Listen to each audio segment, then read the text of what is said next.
Puji Tuhan Yesus, kami ucap syukur pada sore hari ini. Kami masih ada dalam anugerah Tuhan. Meskipun dalam pergumulan kami berbagai macam yang harus kami alami, yang Tuhan izinkan maupun yang menjadi kesalahan kami Tuhan. Ampuni kami jika kami salah di hadapan Tuhan. Dan biarlah berkat-Mu tetap memberikan kekuatan kepada setiap kami Tuhan. Kami percaya pertolongan Tuhan tetap ada sampai hari ini. Apapun beratnya Tuhan, kami tetap fokus kepada Tuhan yang lebih kuat untuk mengatasi segala masalah hidup kami Tuhan. Ajarkan kami tetap percaya meskipun tidak ada alasan untuk kami bisa percaya Tuhan. Terima kasih untuk ibu yang masih setia sampai hari ini. Hamba mendoakan supaya mereka tetap setia sampai kepada maut menjemput mereka. Dan akhirnya mereka menjadi seorang ibu yang penuh pengurapan, menjadi seorang nenek yang diberkati oleh Tuhan, dan semuanya kami kuat di dalam Tuhan. Terima kasih Tuhan, ajarkan kami tetap saling mendukung satu dengan yang lain. Hamba-Mu sebagai gembala, kami mendukung untuk jemaat Tuhan, untuk kesembuhan mereka, untuk kekuatan iman mereka, untuk penghiburan dari Tuhan. Dan jemaat juga mendoakan kami supaya kami sama-sama bekerja sama dan nama Tuhan dipermuliakan dari tempat ini Tuhan. Kami akan segera belajar kebenaran firman Tuhan. Sampaikanlah Tuhan. Ya Roh Kudus, pimpin hamba-Mu ini, layakkan hamba-Mu untuk menyampaikan dengan jelas supaya setiap kami diberkati, hamba-Mu yang berbicara diberkati, dan yang mendengarkannya diberkati oleh Tuhan. Segala roh jahat yang akan mengganggu diusirkan dalam nama Yesus. Kami siap untuk belajar demi nama Yesus kami berdoa. Yang percaya katakan amin. Puji Tuhan. Puji Tuhan ibu sekalian, apa kabar? Luar biasa ya. Apapun itu kita harus punya iman kepada Tuhan.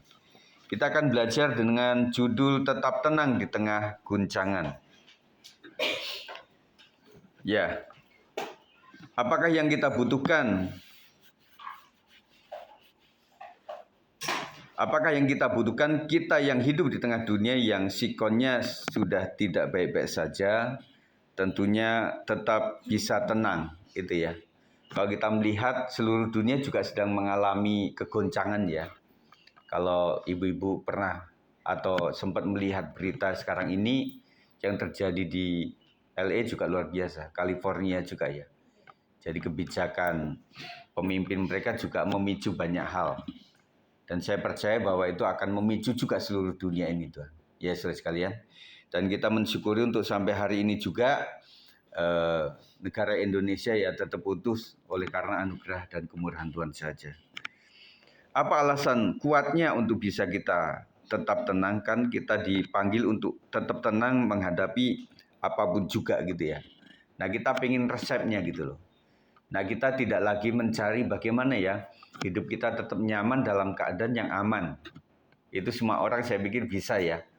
Tetapi kita ingin mencari resep yang jitu bagaimana keadaan tidak baik-baik saja tetapi kita tetap bisa tenang begitu ya. Nah karena masalah yang kita hadapi tentunya otak kita berpikir, perasaan kita juga terpicu, terpacu di situ, emosi juga bisa nggak tenang kan. Dan kemudian respon kita juga kepada yang lain juga bisa jadi tidak baik-baik saja begitu. Nah kita pengen dalam keadaan apapun juga bisa tetap tenang. Dan saya itu sangat menyukai dengan figur Silas dan Paulus ketika menghadapi ancaman yang luar biasa, tetapi tetap bisa tenang. Itu yang kita harapkan ya. Nah kita akan belajar sama-sama. Pembacaan kita dalam Mazmur 46 ayat 1 sampai 4. Kita akan bergantian ibu-ibu ya. Saya membaca ayat 1, kemudian selanjutnya sampai ayat yang keempat. Untuk pemimpin biduan dari Bani Korah dengan lagu Alamot nyanyian. Allah itu bagi kita tempat perlindungan dan kekuatan, sebagai golongan dalam kesesakan sangat terbukti. Sebab itu kita tidak akan takut, sekalipun bumi berubah, sekalipun gunung-gunung goncang di dalam laut. Sekalipun ribut dan bumi sekalipun gunung-gunung goyang oleh geloranya. Selah, puji Tuhan. Jadi ada dua istilah di sini Ibu sekalian, ada alamot. Nah, kalau saya pelajari alamot itu adalah sebuah syair atau nada-nada yang diperuntukkan untuk wanita. Itu alamot ya. Dan kemudian ada sela. Ibu-ibu tentunya sudah tahu ya, sela itu adalah sebuah jedah untuk kita merenungkan setelah kita membaca sesuatu. Itu ya. Kehidupan sebagai wanita seringkali penuh dengan tantangan. Sebagai istri dari seorang suami, tantangan sebagai istri apa, Ibu? Tantangannya, boleh ngomong. Tantangannya apa? Apa? Kira-kira? Apa? Hah? Oh, tantangan kita sebagai istri untuk harus patuh ya kepada suami. Nah ini kalau bicara tentang ini panjang ibu-ibu sekalian. Karena kan misalnya gini, dalam rangka menghormati suami gitu kan. Nah ada juga suami-suami yang membawa kita kepada yang nggak benar gitu loh.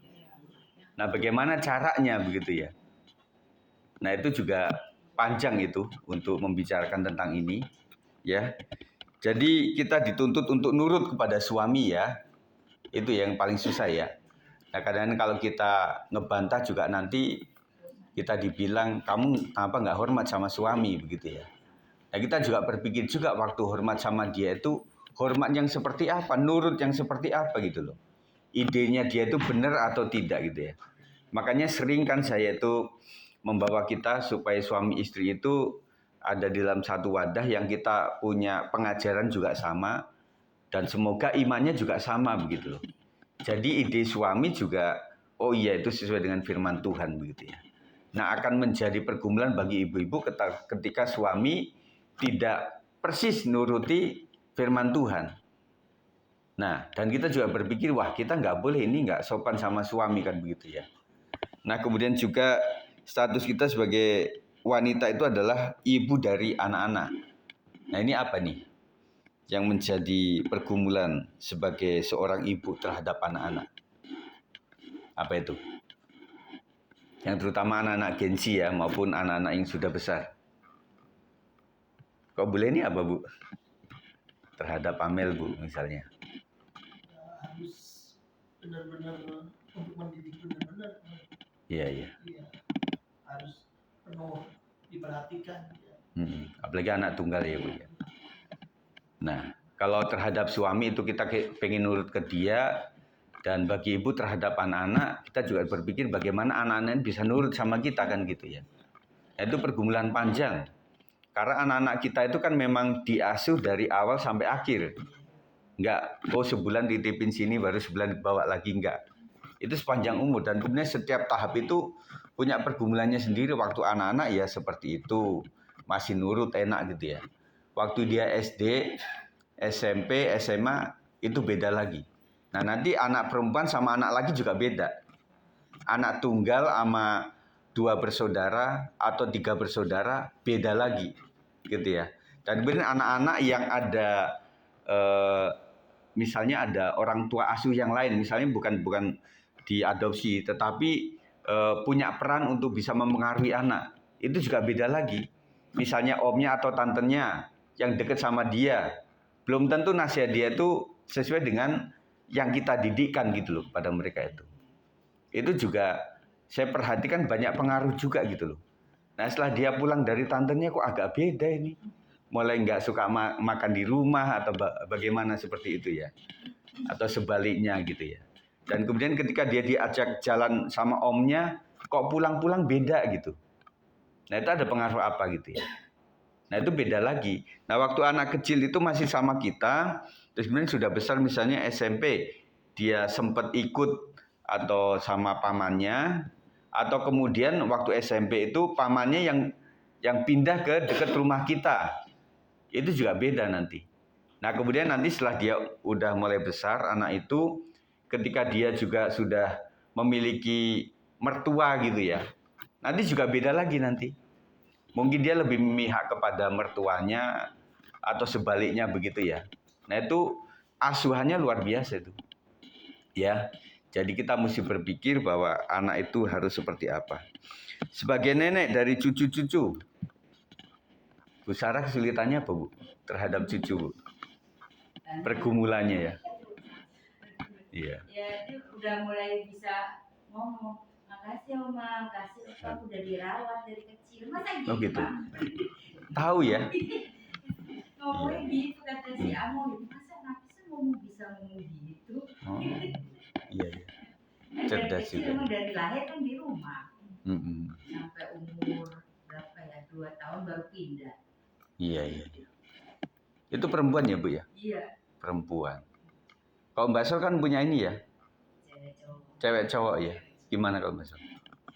Ya gitu, sekarang karena udah mulai bisa ngomong, Hmm. cepat nangkapnya, jadi harus hati-hati kitanya ngomong. Iya, benar. Yang sampai sembarangan sempat ada omongan yang nggak ini aja, aduh bahaya itu. Niruin ya? Iya, ngikutin gitu. Salah ngomong aja. Langsung, Iya, benar. langsung nangkep. Nah, kemudian anak-anak misalnya di rumah gitu ya, kita pindah rumah, tergantung nanti lingkungan itu Iya. seperti apa juga bisa ngikut gitu loh. Ya, pengaruh gitu loh.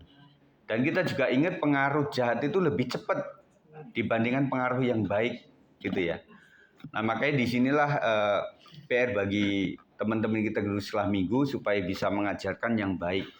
Karena anak itu nggak cuma belajar dari pendengaran, tetapi apa yang dilakukan gurunya itu bisa dia tirukan gitu loh. Nah, makanya cara mendidiknya gampang. Ya, nggak gampang maksud saya. Jadi sebagai guru pun itu kan makanya di wadah pendidikan ibu-ibu sekalian itu benar-benar lulusan apa. Nah, waktu saya pertama mengajar, ya waktu di KB TK, pertama kali saya masuk itu kepala sekolah bilang begini, Pak Sigit, kalau masalah Pak Sigit bisa main musik, itu memang udah jagonya lah begitu. Tetapi menurut saya, yang Pak Sigit gak dapat karena STH, bukan SPAK, nah itu adalah membuat silabus-silabus itu yang kurang bisa biasanya begitu ya. Jadi itu cuma silabus loh ibu-ibu sekalian. Apalagi pendidikan yang luar biasa, yang sepanjang anak-anak itu dididik 3 tahun apa 6 tahun, itu kan membutuhkan asuhan ya.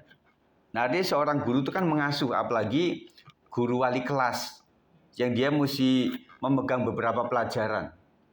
Nah, itu betul-betul mesti lihat setiap anak-anak itu seperti apa karakter dia. Nah, begitu. Nah, makanya serba salah ketika seorang guru mesti mengajar di satu ruangan tetapi punya orang tua yang beda-beda. Orang tua yang pebisnis, punya usaha, dengan orang tua yang orang tuanya tentara, sama orang tuanya yang guru, orang tuanya yang pekerja biasa, itu karakternya beda-beda. Jadi cara marahnya guru juga menjadi sesuatu yang berbeda. Ada anak yang baru dipelototin dikit dia sudah getar gitu loh. Nah itu orang-orang yang biasa-biasa. Tetapi anak tentara belum tentu getar gitu loh. Nah itu kan menjadikan apa ya? Kelas itu menjadi sulit gitu loh. Jadi seorang guru mesti punya psikologi juga untuk mengajarkan anak ini. Kemudian kenapa ada guru BP gitu ya? Dan ada ruang khusus di guru BP itu, ya, sampai anak itu dipanggil sendirian. Nah, cara memanggil setiap anak juga beda-beda. Latar belakang anak ini karakternya seperti apa, begitu. Nah, setelah itu baru dinasihatin. Nah, dari guru BP yang sudah membongkar rahasia anak-anak ini seperti apa, akhirnya dikasih follow up kepada setiap guru-guru. Anak ini seperti ini. Kebutuhan anak ini adalah sejak kecil dia ditinggalkan orang tua. Ada yang begitu, ada juga yang kisahnya itu anak ini nakal bukan karena apa? Karena waktu dia sudah umur mulai agak besar, papanya ini kawin lagi gitu loh. Nah ada yang begitu. Jadi anak ini sebenarnya cerdas, tetapi menurut kita kan seperti nakal gitu loh. Makanya di pendidikan tuh nggak boleh pakai istilah nakal, nggak boleh kreatif atau gitu ya, nggak boleh. Karena itu bisa menjadikan beban buat anak ini. Meskipun dia merasa nakal, tetapi ketika dilabelkan nakal, ya di mana-mana dia anggap setiap guru kok ngomong saya kok nakal gitu ya. Nah kadang-kadang emosi anak membuat dia, wah kok gini mendingan nakal beneran gitu loh. Daripada mulai agak baik, itu men lu baik, nah gitu loh. Jadi itu masalah dari seorang guru. Jadi seorang guru mesti nguasain semuanya. Ya. Nah kemudian sebagai seorang pelayan bagi para pelanggan yang punya usaha ini ya. Kalau Bu Sinta apa Bu? ada yang suka hanya nanya-nanya, kita tetap jawab dengan ramah. Iya, iya. Kalau dibilang nggak mau kemahalan, kita tetap harus jawab dengan ramah. Dan suatu waktu nanti dia akan kembali. Iya, iya. Kalau kita cek itu ditanya semua, akhirnya dia nggak mau ngambil, kita jadi kalau nanya lagi nggak mau, nggak bisa gitu. Harus tetap ramah. Bagaimanapun mereka atau terlambat pengiriman, mereka marah-marah, kita tetap harus jawabnya dengan ramah. Walaupun Terus kita siapnya memang dia. di hati ikut emosi, tapi Capek kita juga. tetap ramah. Ibu kan pernah ke Tanah Abang ya waktu itu ya. Nah kenapa kalau udah mulai sore atau siang itu cinci itu luar biasa juteknya gitu loh. Kadang-kadang nanya aja dijawab sembarangan aja toh. Mau melihat apa ya udah lihat aja sendiri gitu loh. Nah saya berpikirnya ini cinci ini dari pagi udah ngelain orang yang cuma nanya-nanya doang. Akhirnya orang yang serius mau beli akhirnya diperlakukan sama begitu ya. Nah itu juga sesuatu juga ya. Jadi bagi pemilik warung juga begitu ya. Kadang-kadang ya semoga sih nggak ada yang cuma nanya-nanya doang ya.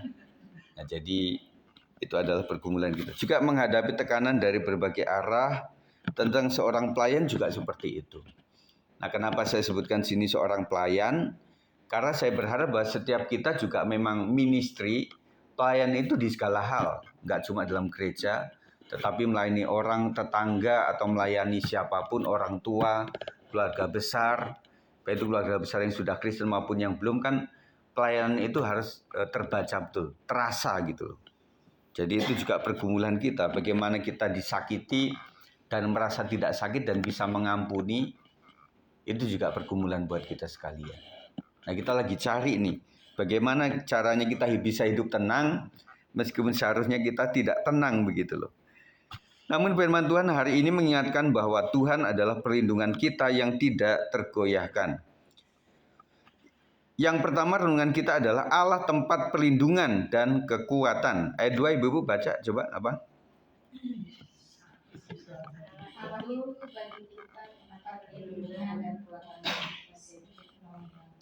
Akan sangat terbukti. Ada lagunya itu ya. Allah itu bagi kita tempat perlindungan dan kekuatan. Ya, lanjut ya. Di saat hati kita lelah dan tubuh kita letih, Tuhan menjadi tempat kita berlindung. Ya, jadi teman-teman sekalian yang ada tubuh rasa sakit dan kemudian ada jiwa juga jadi lelah, orang sakit itu jiwanya juga lelah. Ya.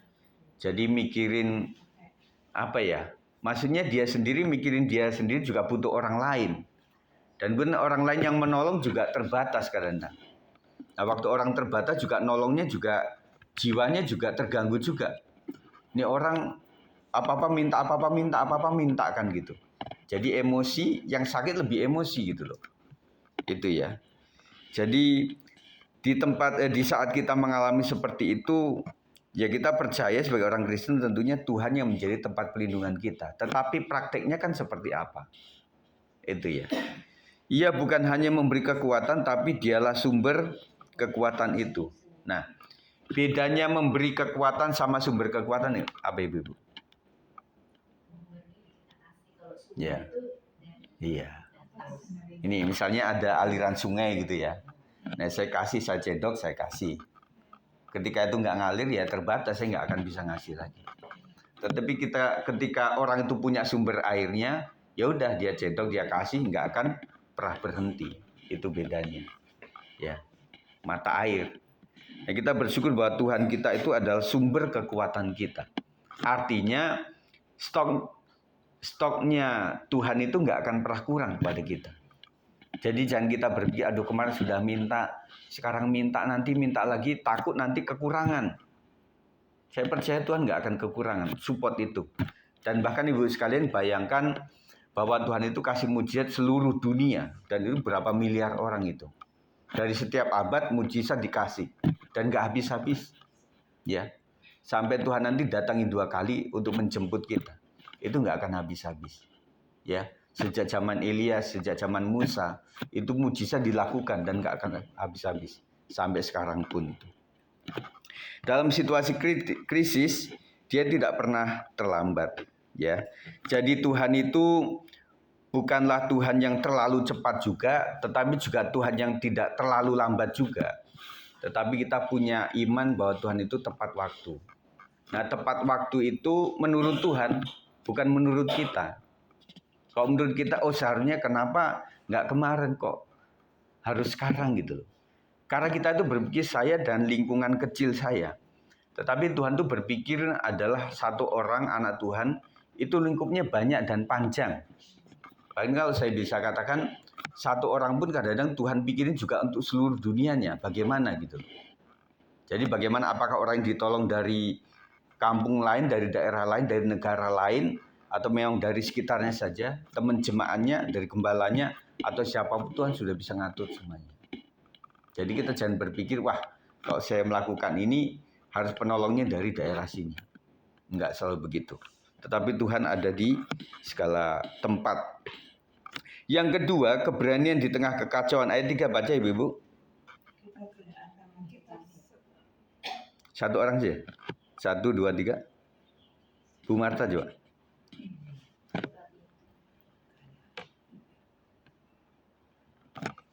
Oke, saya baca deh. Sebab itu kita tidak akan takut sekalipun bumi berubah, sekalipun gunung-gunung goncang di dalam laut. Jadi keberanian di tengah kekacauan. Kita tidak akan takut bukan karena kita kuat, tapi karena kita bersandar pada pribadi yang tidak pernah goyah. Nah, ini menjadi catatan Ibu sekalian. Kita akan baca sama-sama 1, 2, 3. Kita tidak akan takut bukan karena kita kuat, tapi karena kita bersandar pada pribadi yang tidak pernah goyah. Amin. Jadi Ibu sekalian, saya pun juga merasa saya nggak punya kekuatan tanpa Tuhan.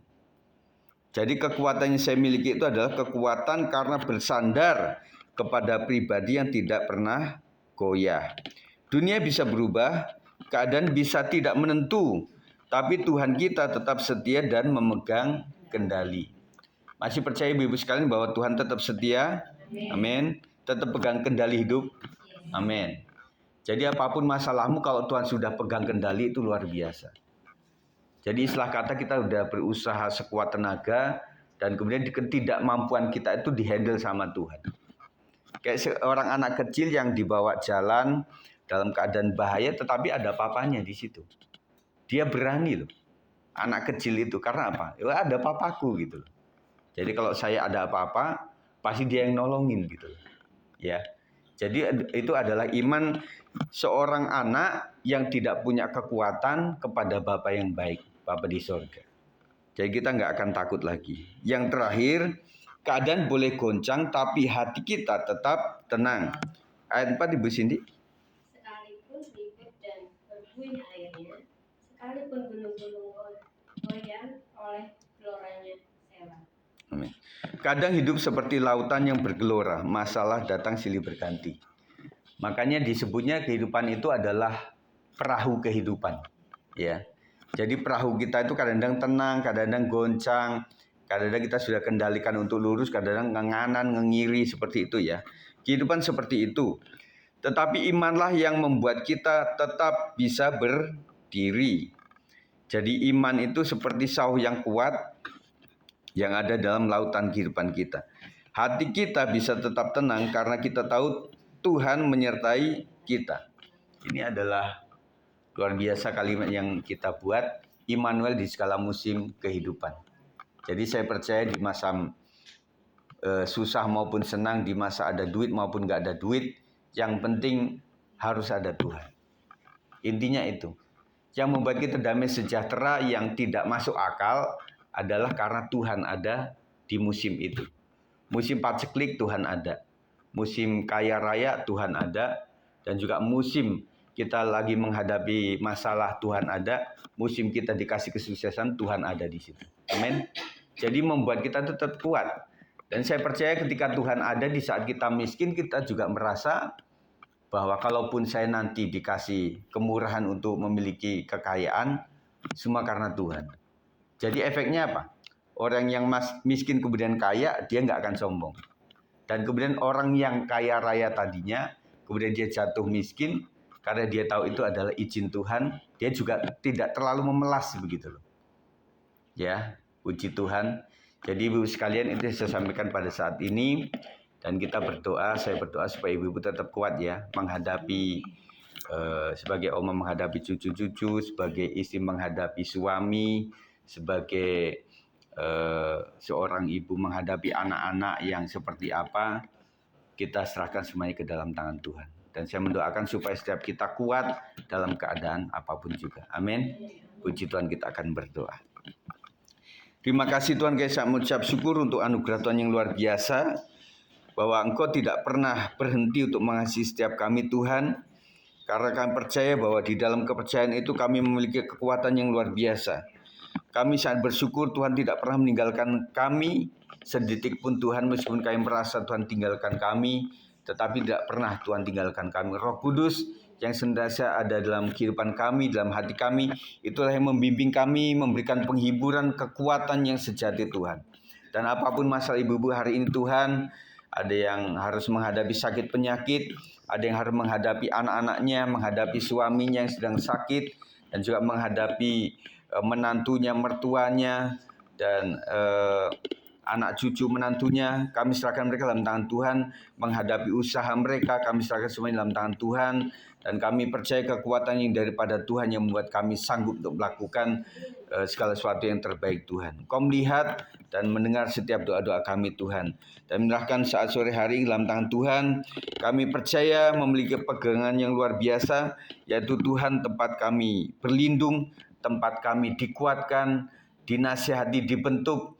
Dan kami percaya ketika Tuhan mendidik kami, tidak saja Engkau memproses kami secara keras, menegur kami secara keras, tetapi Tuhan juga memberikan penghargaan dalam setiap apapun yang kami lakukan demi nama Tuhan. Terima kasih Tuhan, kami bersyukur untuk sore hari ini.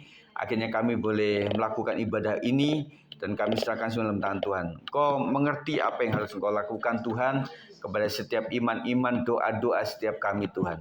Dan kami percaya Tuhan tetap setia kepada setiap kami. Demi nama Yesus kami ucap syukur dan terima firman Tuhan dengan senap hati kami. Yang percaya katakan, amin. Puji Tuhan.